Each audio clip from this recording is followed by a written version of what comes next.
O Evangelho trata da transfiguração de Jesus, narrado por São Lucas. São Mateus também narrou.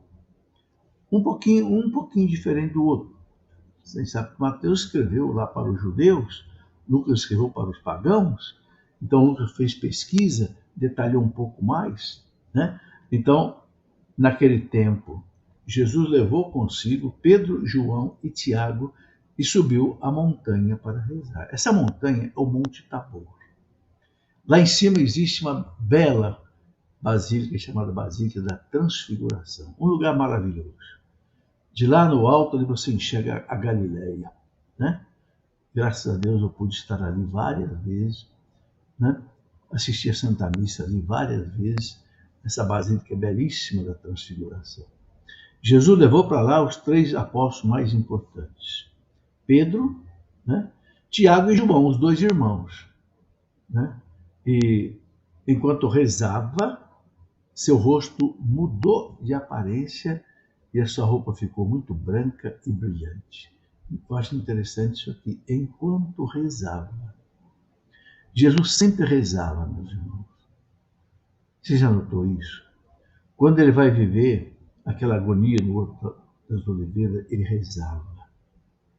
Na transfiguração, ele rezava. Todas as circunstâncias, Jesus rezava, conversava com o Pai. Né? E ali, ele se transfigurou. O apóstolo diz que, né, seu rosto mudou de aparência. Mudou de aparência. O corpo transfigurado, ele pode mudar de aparência. O corpo glorificado. Por isso que Nossa Senhora aparece com feições diferentes, né? E sua roupa ficou muito branca e brilhante. São Mateus fala, tão branca que nenhuma lavadeira seria capaz de deixar tão branca assim. E aí, interessante, eis que 2 homens estavam conversando com Jesus. Eram Moisés e Elias. Mas como assim, se Moisés e Elias tinham morrido? Não foram para o céu, porque ninguém subiu ao céu antes de Jesus. As almas dos 2 se apresentaram e Deus permitiu que essas almas fossem visíveis em forma humana. Deus pode permitir isso, não há problema nenhum para Deus. Né? Deus permitiu a visualização dos 2 que estavam presentes ali. Né? Evidentemente, não era o corpo de cada um deles, o corpo estava sepultado na terra.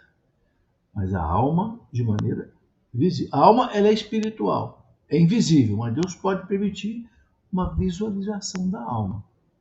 Muitos santos tiveram visões de almas que apareceram pedindo oração, pedindo missa. Como é que a pessoa vê a alma? A alma é espiritual, a alma ninguém vê. É porque a alma se torna, de certa forma, visível. Uma graça de Deus, um poder de Deus que não há nenhuma dificuldade para Deus. Né? Muito bem, apareceram então Moisés e Elias. A gente sabe que Moisés significa, né, a lei e Elias significa os profetas. Elias foi o maior profeta do Antigo Testamento e Moisés o grande legislador. Os 2 sofreram muito. Os 2 foram perseguidos. Moisés foi muito perseguido pelo faraó do Egito e Elias foi muito perseguido pelo rei Acabe, lá da Samaria. Né? E eles conversavam com Jesus.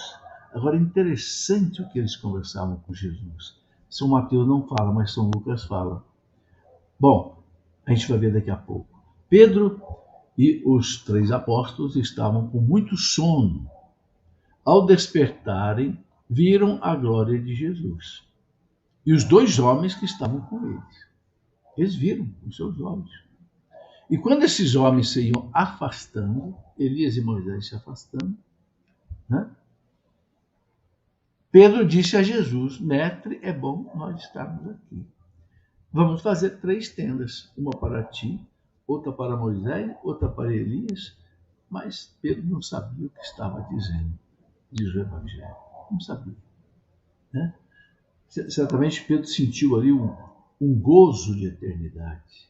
Vendo a beleza do Cristo transfigurado, Pedro sentiu-se assim como que no céu, né? Vamos ficar aqui. Mas não, tem que continuar a caminhada. né? Ele estava ainda falando quando apareceu uma nuvem, é o símbolo do Espírito Santo, que os cobriu com a sua sombra. Os discípulos ficaram com medo ao entrarem dentro da nuvem. Não é uma nuvem qualquer, é uma presença, a presença de Deus. Da nuvem, porém, saiu uma voz que dizia: Este é o meu filho, o escolhido, escutai o que ele diz. Enquanto a voz ressoava, Jesus encontrou-se sozinho. Os discípulos ficaram calados e naqueles dias não contaram a ninguém nada do que tinham visto. Palavra da salvação, glória a vós, Senhor. É interessante que o evangelista fala aqui que eles estavam conversando sobre a morte que Jesus ia sofrer em Jerusalém, né? Isso é muito interessante. Eles apareceram revestidos de glória e conversavam sobre a morte que Jesus iria sofrer em Jerusalém. Jesus estava caminhando para Jerusalém para sofrer a sua paixão. Os discípulos iam ficar desanimados, desolados com a morte de Jesus, como nós vimos que aconteceu. Então Jesus quer deixar uma marca. Uma marca. Vocês vão ver que eu sou Deus mesmo. Vocês vão ficar apavorados com a minha morte, mas Deus deixou uma marca da divindade dele, a transfiguração. Os três puderam ver o rosto de Cristo transfigurado, ou seja, uma marca da sua divindade. Depois São Pedro vai dizer lá na carta dele, ou melhor, São João, nós vimos a sua glória lá no monte. Ficou marcado nele a transfiguração, né? Para que eles, diante do horror que foi a morte de Jesus para eles não desanimassem, né?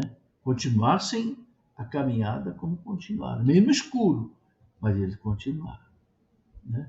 Outra coisa interessante desse evangelho, que os biblistas chamam a atenção, é que Jesus está no meio dos dois do Antigo Testamento, Elias e Moisés, a lei e os profetas, Cristo no meio. Cristo no meio significa a importância de Cristo. E segunda coisa que significa a união entre o Antigo Testamento e o Novo Testamento. Elias e Moisés significam o Antigo Testamento, que preparam a vinda de Cristo, o Novo Testamento. Então aí a gente tem uma continuidade entre o Antigo Testamento e o Novo Testamento, né? Bom, sabe, a igreja ensina que isto que acontece com eles deve acontecer conosco na eternidade.